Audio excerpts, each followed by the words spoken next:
Saúde, prevenção e qualidade de vida. A jornalista Maria Helena Araújo apresenta Estação Saúde.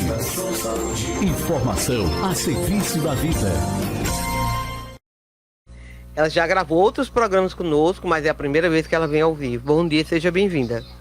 A primeira coisa, doutora Marne, que eu gostaria que a senhora fizesse era falar sobre os principais, o que é um transtorno mental, que às vezes a pessoa não sabe o que é.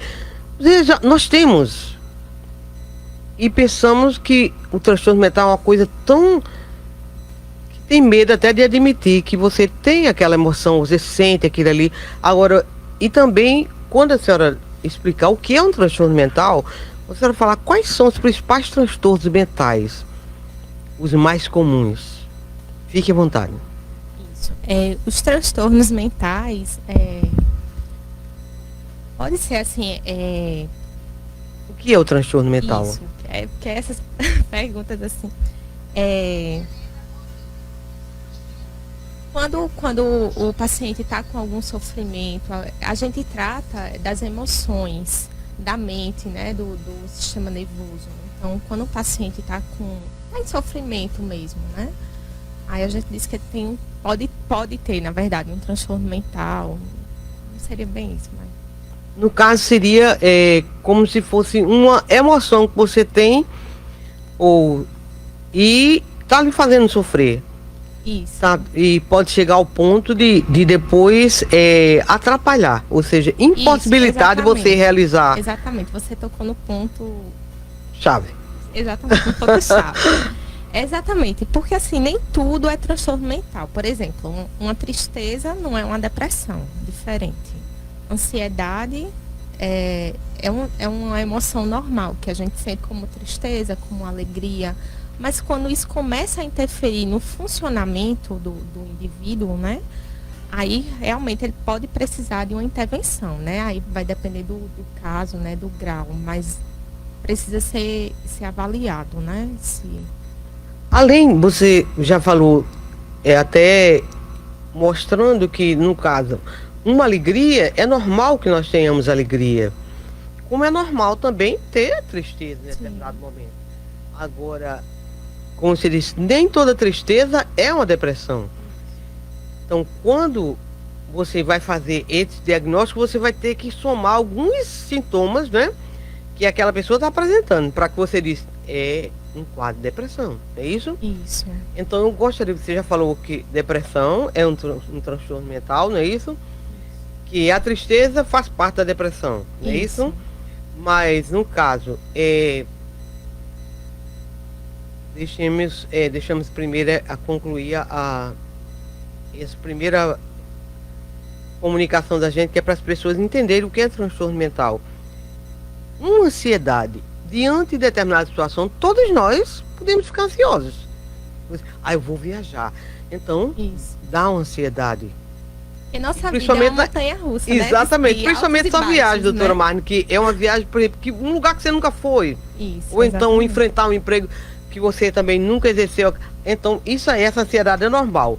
Mas vai chegar um ponto que essa ansiedade pode levar, passa a ser um transtorno mental. Isso. É isso? Isso. Então, pronto. Já falou sobre a ansiedade, a depressão.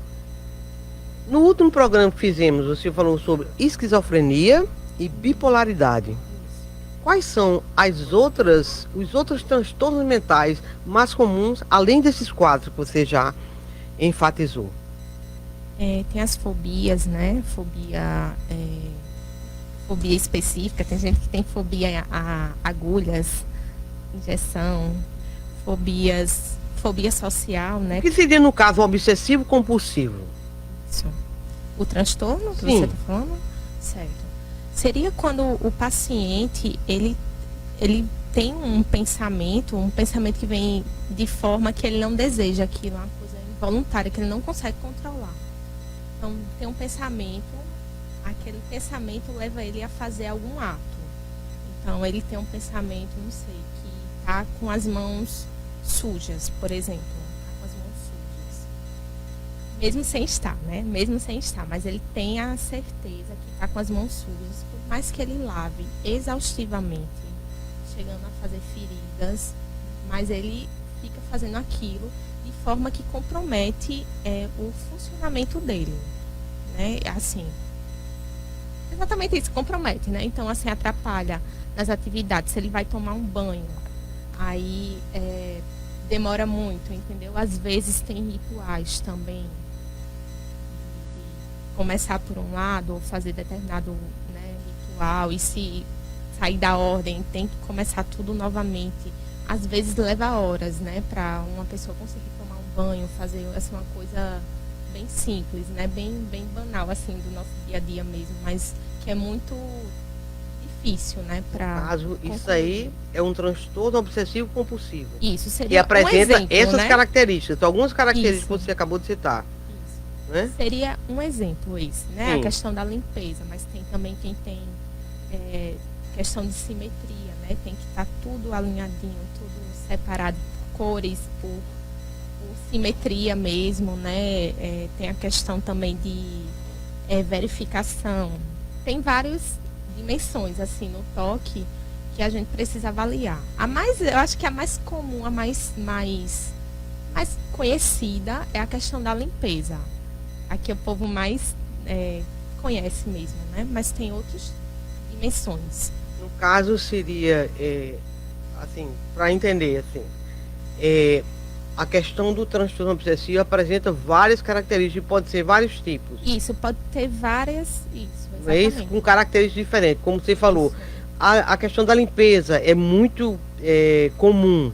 É a O mais transtorno conhecida, obsessivo, a mais eu comum. acho, assim, a mais... Como eu disse, fulano tem mania de perfeição. De deixar tudo num lugarzinho, não pode tirar do Pode ver um lugar. quadro um pouco Sim, tem que torto, assim, e já voltar e- fica incomodado com Incomodado. aquilo, a ponto de ter que ajeitar, porque não consegue parar de pensar naquilo, entende? Demência também pode ser Também pode ser considerado Na verdade, demência é um quadro neurológico, né? Mas Sim. que muitas vezes dá alteração de comportamento. E o psiquiatra também, né? Ele também, além da questão do sofrimento, como eu tinha falado, das emoções, me enrolei um pouquinho no início, das emoções, também a gente trata a alteração de comportamento, que muitas vezes um quadro de demência, né, acontece. Principalmente quando a demência já está num grau mais avançado. Às vezes o idoso pode ficar agitado, até agressivo mesmo, enfim, aí precisa intervir. certo. Me diga uma informação, a questão do autismo também pode ser considerada em alguns momentos, segundo as características que apresenta, pode ser considerado também um transtorno mental? Isso, autismo é uma condição, né? O paciente, ele tem um problema de interação social, enfim, de comportamento às vezes, e realmente precisa ser avaliado, né? Tem que ver a questão do contexto da criança, para também não rotular a criança com autismo, alguma coisa assim, precisa ser avaliado. O estresse pós-traumático também pode levar a um transtorno mental? Sim. O estresse o transtorno, né?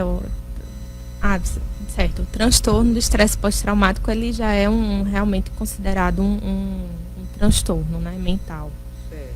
Às vezes o paciente sofre algum evento traumático, sei lá, algum assalto, enfim, alguma coisa que, né, marcou negativamente o paciente, né, o indivíduo, e fica relembrando aquilo repetidamente, né, e causa muito sofrimento. Ele fica como se estivesse revivendo aquela experiência aquela ruim, experiência isso, ruim que ele teve. aquela situação. Como diz que relembrar é viver, não é?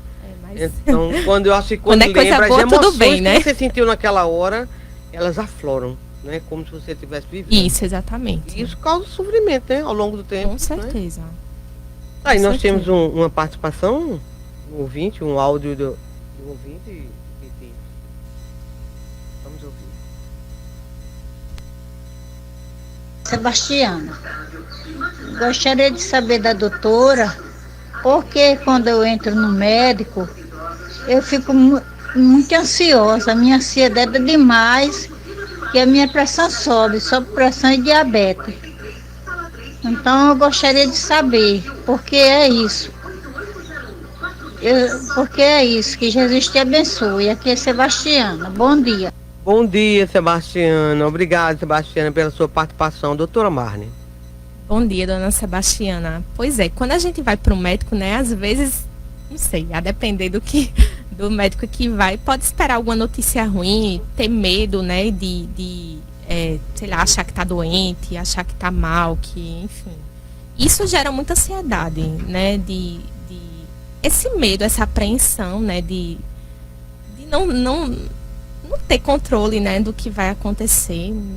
Enfim, gera ansiedade. É comum, quando a gente fica ansioso, a pressão aumenta.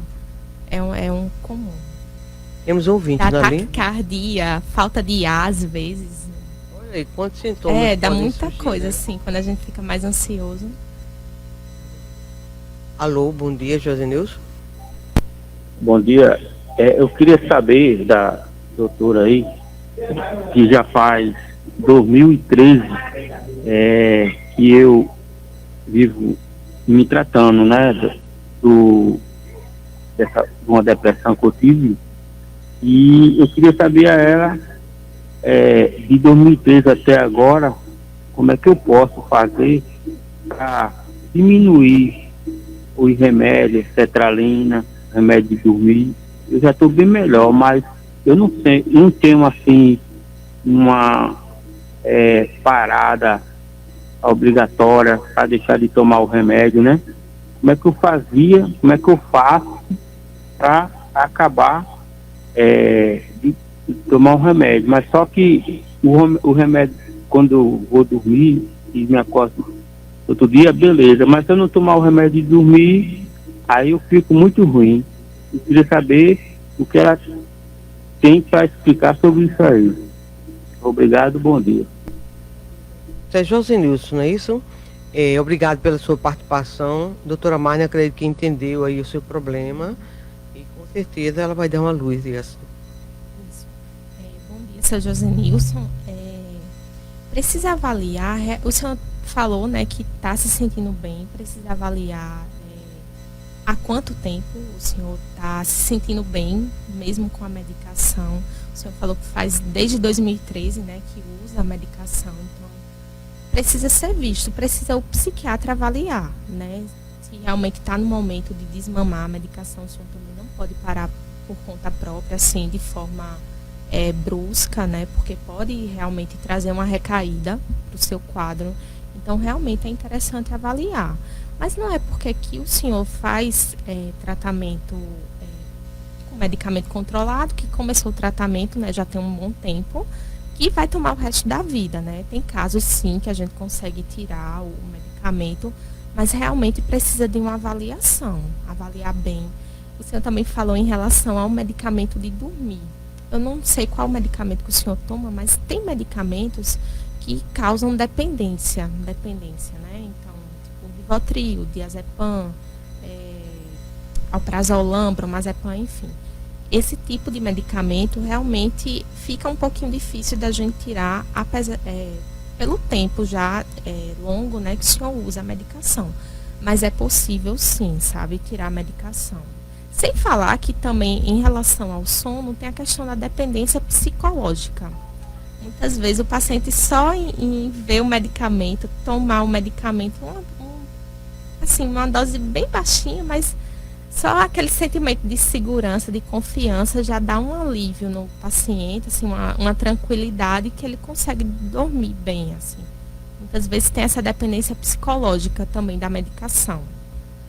Temos uma pergunta de um ouvinte off e a doutora Marne vai responder. Temos várias perguntas, ela vai responder logo essa para que a gente possa dar continuidade. A questão bipolaridade e alteração de humor é a mesma coisa? Quais são as características? É uma pergunta de um ouvinte em off. Bipolaridade é um transtorno de humor, né? Uma alteração do humor. Como a depressão tem a depressão maior e tem o transtorno transtorno bipolar, certo? E as características, né? A depressão, o transtorno bipolar, ele tem a oscilação de humor. Então, o paciente pode ter uma necessidade diminuída de sono, não precisa dormir, mesmo assim ele pode ficar bem. Às vezes, muita irritabilidade, tem momentos de tristeza, tem momentos de euforia, né? Se for um caso mais grave, pode acontecer isso. Irritabilidade, impaciência. Tem casos também, quando é um caso mais grave, o paciente pode chegar a ter alucinações auditivas, entendeu? Pode também chegar a ter delírios de grandeza, né? Achar que, como eu tinha falado da outra vez, que é dono de Guarabira. Ele ter certeza que é dono de Guarabira, ter certeza que uma No pessoa caso, muito bonita, assim, Isso aí seria bipolaridade. transtorno Transtorno bipolar, transtorno bipolar. Porque o transtorno de humor, ele é dividido em tipo, depressão maior, transtorno bipolar, entendeu? Tem outros transtornos, é o todo, no transtorno de humor, sabe? Aí tem os transtornos, né? Depressão, transtorno bipolar, distimia, ciclotimia, enfim, tem outros transtornos. Certo. Às vezes fica agitado o paciente em casos mais graves, né? Fica falando muito, às vezes fala palavrão, coisa que não é do comum dele, né? Assim, compra demais, acha que ganhou, já tem paciente que achava que ia ganhar na loteria e fez dívidas, assim, comprou muita coisa, assim. Enfim, são várias características. Aí, eu acredito que a ouvinte deve ter entendido a explicação da doutora Mari. Doutora Mari, tem um texto aqui que foi enviado pelo WhatsApp da emissora. Eu não sei se você vai entender, porque está um pouco confuso. Bom dia, Maria Helena. Bom dia, doutora. Eu tomo remédio para ansiedade desde 2017, passando pelo médico especialista, mas às vezes ela diz que não entende o que acontece, ela vai fazer alguma coisa e não consegue fazer naquela hora. Também não consegue dormir, às vezes fica pedindo para que o dia amanheça logo. E cita aqui também o caso de uma neta de 6 anos que ela tem. Diz que a neta, quando fala em ir para algum lugar, ela adoece com febre, chora, qualquer coisa, e fica irritada. E ela está querendo que a senhora dê alguma explicação para esse tipo de comportamento, embora ela disse que desde 2017 que faz um tratamento, né, para ansiedade. Aí ela tem problema de sono, não é isso? Tem uma dificuldade para dormir, certo? Que pode acontecer, né? Assim, é normal. Pronto, como ela falou sobre ansiedade, eu já pergunto, eu gostaria que a senhora estendesse, falasse mais sobre o transtorno de ansiedade. Ela já faz tratamento desde 2017, então já existe aí, né? Eu pergunto, a ansiedade, o que é ansiedade e o que é uma ansiedade normal e quando ela passa a ser um transtorno? Quais são as características que a pessoa apresenta? Isso. Ansiedade, como eu estava falando no início, né, do programa, é uma emoção como outra qualquer, assim, uma emoção que faz parte do nosso dia a dia, né? Então, a tristeza, tem momentos que a gente tá triste, tem momentos que a gente tá alegre, tem momentos que a gente tá ansioso, tem momentos que tá com raiva, enfim. A gente é reativo, nós somos reativos às circunstâncias, né? Às situações da vida, né? Então, assim, é comum, tipo, como você tá falando, vai viajar, vai para um lugar diferente. Então, a gente fica ansioso, fica sem saber como vai ser, fica já preocupado, e se vai acontecer isso, enfim. É natural isso, né? A gente fica preocupado, é natural.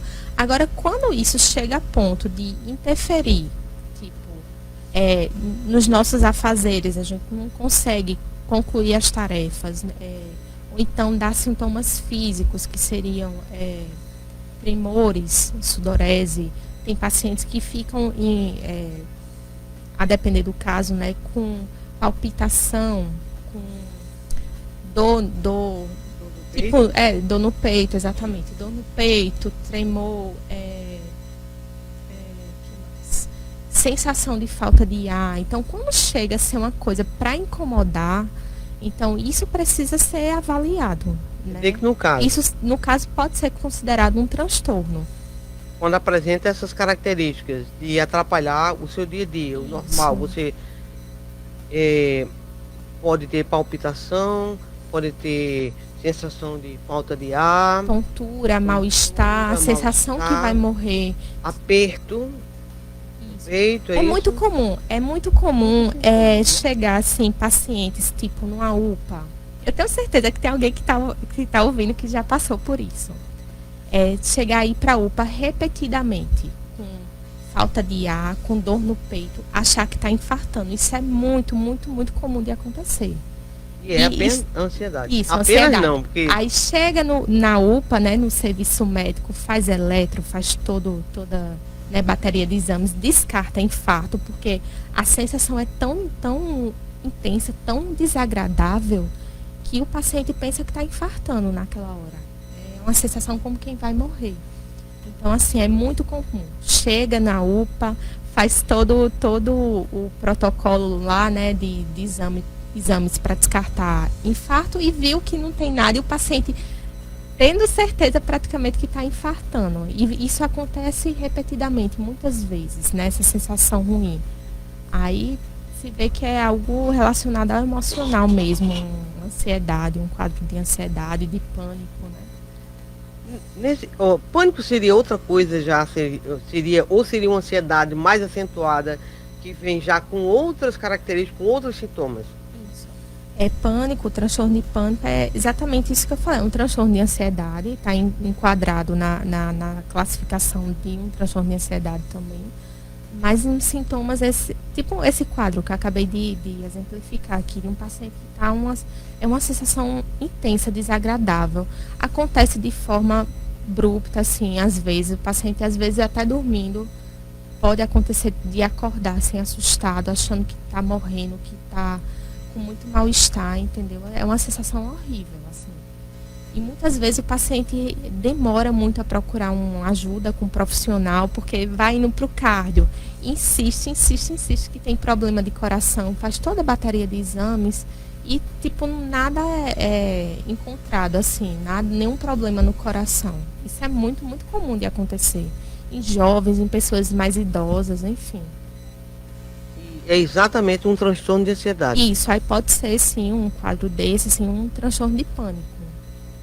No caso, o transtorno de ansiedade pode levar a um transtorno de pânico, porque às vezes tem pessoas que quando assim, eu tenho um transtorno de pânico, que não consegue sair de casa. Isso, E exatamente. só sai se for acompanhado. Ou seja, Isso é uma muito comum coisa também, né? mais acentuada, é como se fosse se agravando, vamos dizer assim, ao meu ver, assim, como leiga, uma ansiedade que começa e depois você é como se controlasse, passasse a controlar você, aquela. Exatamente, porque assim, o ansioso gosta de ter o controle. Assim, né? Então gosta de saber, ter aquela coisa já programada. Não tem nenhum imprevisto, não pode ter imprevisto. Se tiver, é um problema, entendeu? Ah, interessante essa característica. Quer dizer que o ansioso, ele trabalha como se não tivesse nenhum imprevisto, não pudesse surgir nenhum Se imprevisto. acontecer alguma e que coisa todos que nós foge- sabemos que pode acontecer, né? Isso, exatamente. Se acontece alguma coisa que foge do programado, isso gera muita ansiedade, né?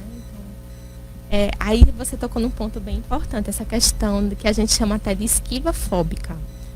Que o paciente, tipo, ele tem ele pode ter esse transtorno de pânico, né? E a sensação é tão ruim que ele tem medo de ter novamente aquela sensação, né? Aquele ataque, aquela crise de pânico. Então não consegue andar sem ninguém, tipo, se vai para uma consulta, se sai de casa, Tem que ser acompanhado. tem que ser acompanhado, porque não se sente bem ficando sozinho, tem medo de passar mal e não ter ninguém lá para ajudá-lo, né, naquele momento. E acontece muito, tipo, em lugares fechados ou lugares que tem muita gente, né?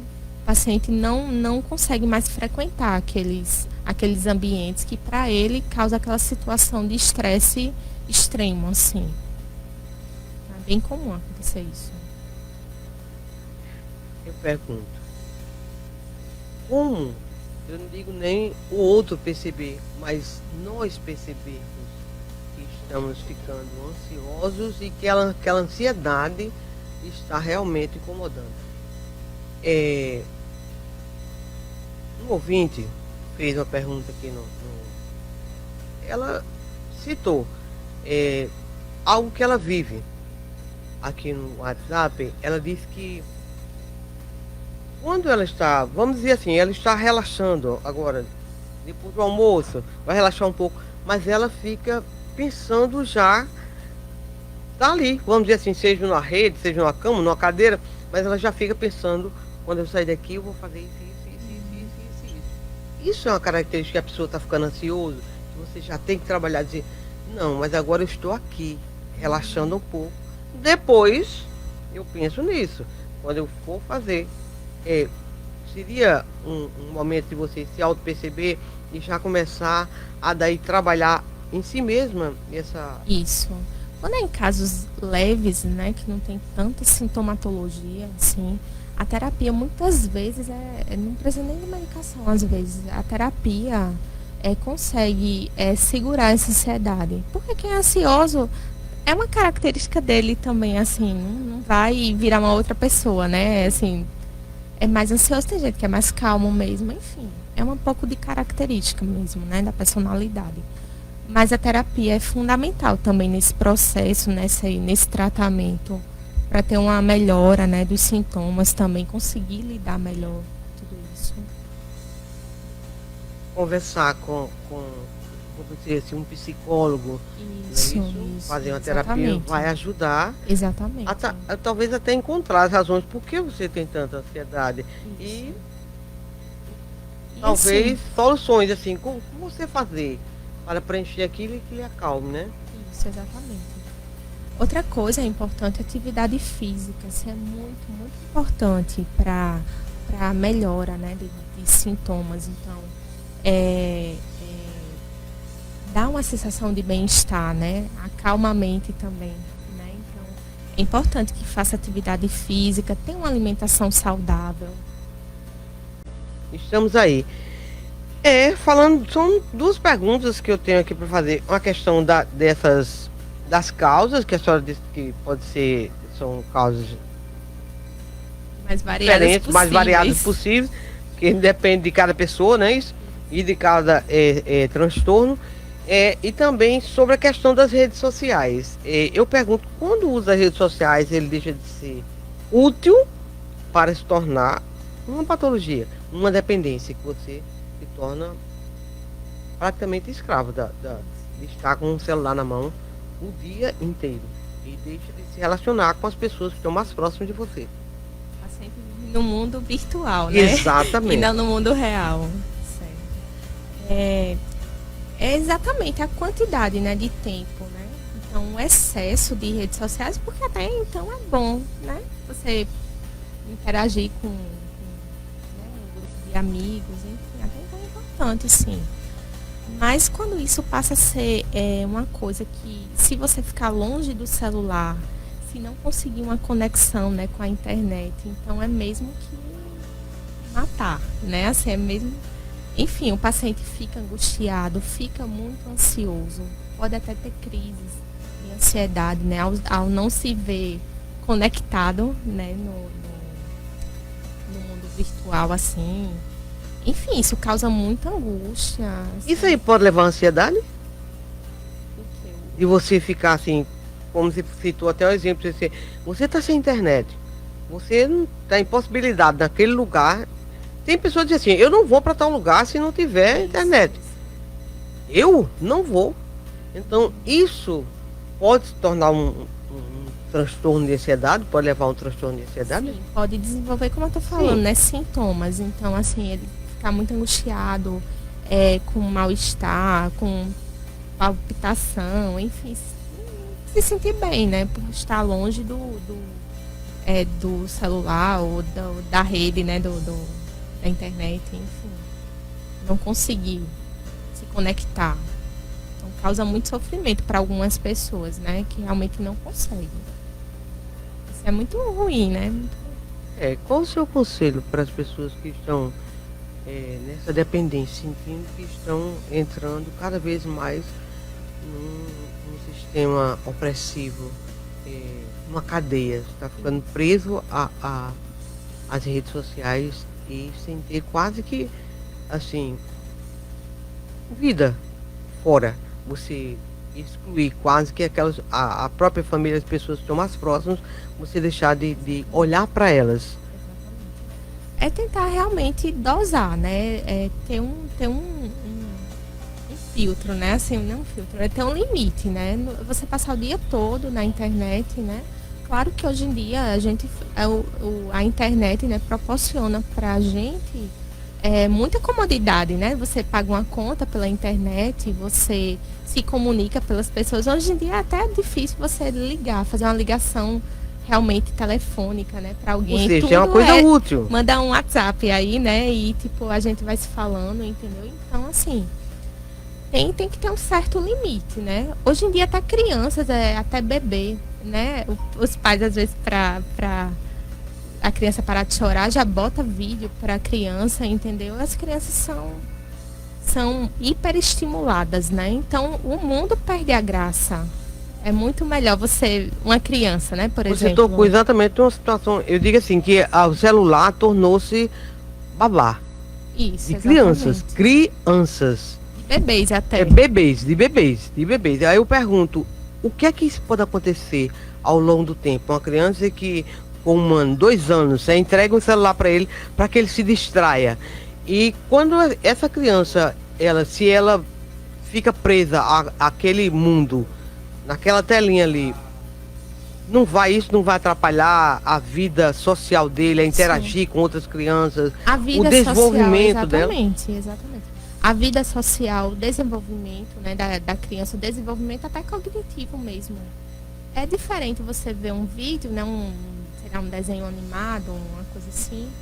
Você vê, os vídeos são muito hipercoloridos, né, cheio de estímulos, assim, muito estímulo para a criança. Então, quando a criança vê, sei lá, a árvore normal, assim, ao vivo, não tem a mesma graça, não tem o mesmo verde, não tem, entendeu?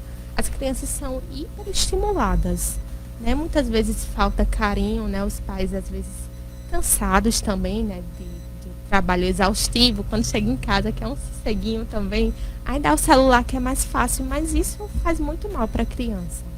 Muito mal, altera sono, desenvolvimento da fala, porque a criança fica lá paradinha, quietinha, não tá, né? Não tá abusando, não tá chorando, tá lá no cantinho dela, enfim, assim, é muito, muito ruim. Muito ruim. Doutora Marne, esses estímulos, hoje eu escuto muitos pais dizendo que os filhos não dormem antes de 2, 3 horas da manhã, 1 hora. E 90% dessas crianças, a gente sabe que elas vivem com o celular na mão, vendo esses joguinhos, vendo o que a senhora acabou de citar. Quais são os problemas que podem surgir, assim, neurológicos, se pode acontecer, de a pessoa se retrair do mundo, a criança se retrair do mundo e das coisas naturais? Vamos dizer, um bebê seu, você leva até a fazenda dos pais, a criança tem contato ali com a terra, tem contato com os animais, vê. E essas crianças que vivem com o celular na mão e não interagem, não saem nem para brincar, para jogar uma bola com o outro, o corpo e a mente, eu acredito que deve ficar prejudicado, não? Isso, exatamente. É como eu estou falando, causa um retardo, né, um atraso no desenvolvimento. Então a criança fica às vezes com dificuldade para falar, porque não é estimulada. Então, questão de ficar, altera o sono, como você falou, então, porque é hiperestimulada, são muitos estímulos, é tudo muito colorido, tudo muito rápido, tudo. Então a criança fica ali, às vezes não tem um sono tranquilo, porque tá tão estimulada mesmo, assim, sabe, que não consegue. Porque se o adulto é orientado pelos médicos, inclusive, se você tem dificuldade de dormir, não faça atividade física horas antes, não fique no computador, não tenha televisão no quarto. Isso, Exatamente. Quarto é lugar de repousar, não é isso? Então, imagine uma criança que passa o dia inteiro, que normalmente já tem mais aqui a vontade de estar, né, sempre descobrindo coisas. E aí, como é Sem que falar que é um campo aberto, né? Sim. Assim, né? Às vezes os pais não acompanham bem. pode ser E- bom e pode ser ruim? Isso. Aí teve até um tempo, né, da questão da, acho que baleia azul, não foi que muitas adolescentes cometeram suicídio, enfim, uma coisa terrível, assim. Os pais precisam estar mais atentos, né, a essas questões. Porque nem tudo que está na internet é bom e é adequado para o filho, né, tá vendo, então tem que ter muito cuidado com isso. Aprender a dizer não, às vezes, é mais do que necessário, né? Com certeza. Doutora Marne, acabou o nosso tempo. Tá faltando aí somente um minuto. Essa foi rápida. O tempo de a senhora se despedir momentaneamente e quem sabe no próximo mês a gente vai marcar uma nova oportunidade de a gente ficar aqui e a senhora trazer essas informações tão importantes, porque eu acho que aprender a lidar com as nossas emoções, eu acho que é meu caminho andado para se viver bem. Eu agradeço, Maria Helena Petit, mais uma vez, né, de estar aqui no programa. É um prazer imenso. Espero que tenha ajudado esclarecido algumas dúvidas.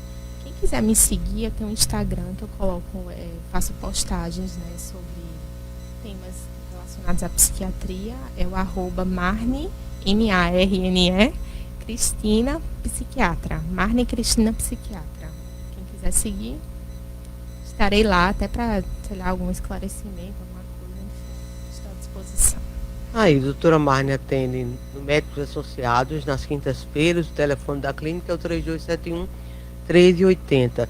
Se você perdeu parte do programa, tem alguma coisa que você tem dúvida, nós temos um canal no YouTube, programa Estação Saúde, Maria Helena Araújo. Então você vai lá e assiste. Cadastra e assiste.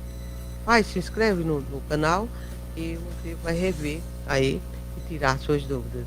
Agradecemos muito a Deus, né, que está na direção do programa, a produção de Maria do Carmo Araújo Silva e a edição e apresentação dessa amiga Maria Helena Araújo.